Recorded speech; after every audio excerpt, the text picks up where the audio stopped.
السلام عليكم ورحمة الله وبركاته. قبل أي شيء صلوا على النبي عليه الصلاة والسلام، واشتركوا في القناة وفعلوا زر الجرس ليصلكم كل ما هو جديد. قبل أي شيء يا جماعة صلوا على النبي عليه الصلاة والسلام. معانا منزل للبيع مساحة 90 متر. المنزل ده بسعر مغري جدا، بسعر لقطة. زي ما حضراتكم شايفين مساحته 90 متر، هو غرفتين وصالة ومطبخ وحمام. المنزل داخله عدادين، عداد كهرباء وعداد مية، وطبعا فيه صرف صحي. المنزل متمحر متعرش.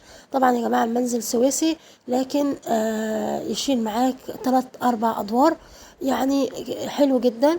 المنزل اللي معانا سعره لقطة، سعره كويس قوي. زي ما حضراتكم شايفين واجهة المنزل بسم الله ما شاء الله، يعني المنزل واجهته كبيرة. عرض الشارع زي ما حضراتكم شايفين 6 متر.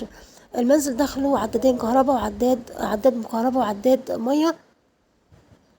مساحة 90 متر متعرش فيه، والله ناس بتعيش كده على، يعني عايش على نفس التوضيب ده، وعايشين على كده يا جماعة، كل واحد طبعا وقدرته. سعر المنزل اللي معانا 390 ألف جنيه، 390 ألف جنيه. وكمان يوجد تفاوض في السعر. طبعا لو حابين تعرفوا أي تفاصيل عن المنزل هتتصلوا بالرقم اللي موجود داخل الفيديو للتواصل، واتس أو فون. لو حابين تسألوا عن أي تفاصيل ممكن تسألوا واتس، لو مش عاوزين تتصلوا. طبعا المنزل بعيد عن اي مشاكل، بعيد عن اي ازالات، مترخص، موقعه مميز، ما فيهوش اي مشاكل خالص يا جماعه. الورق بتاعه موجود، ترخيصه موجوده، كل حاجه موجوده يا جماعه، ما فيش اي حاجه خالص، بعيد خالص عن اي مشاكل.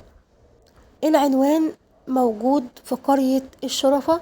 قرية الشرفة هي المحطة اللي بعد التبين. لو حضراتكم تعرفوا محطة التبين، أنا عاوزة أقول لحضراتكم إن المسافة قريبة ما بين حلوان وما بين قرية الشرفة. قرية الشرفة ليها طريقين، طريق من ناحية الاستيراد من بعد 15 مايو، وطريق من على الكورنيش. موقعها معروف، ليها طبعا مواصلاتها موجودة 24 ساعة. القرية فيها كل حاجة، مدارس ابتدائي إعدادي ثانوي أزهري موجود كمان يا جماعة، مستشفى وحدة صحية، كل حاجة موجودة في القرية يا جماعة، محلات ملابس كل حاجة تتخيلوها. قرية يعني مليانة جدا. طبعا فيها غاز، وفيها كهرباء، وفيها صرف صحي، وفيها مية نظيفة. المنزل يا جماعة مرخص، معلهوش أي مشاكل خالص. لو حابين تسألوا عن أي تفاصيل رقم الأستاذ جاسر موجود داخل الفيديو للتواصل واتس أو فون. وما تنسوش تشتركوا في القناة وتفعلوا زر الجرس ليصلكم كل ما هو جديد. والسلام عليكم ورحمة الله وبركاته.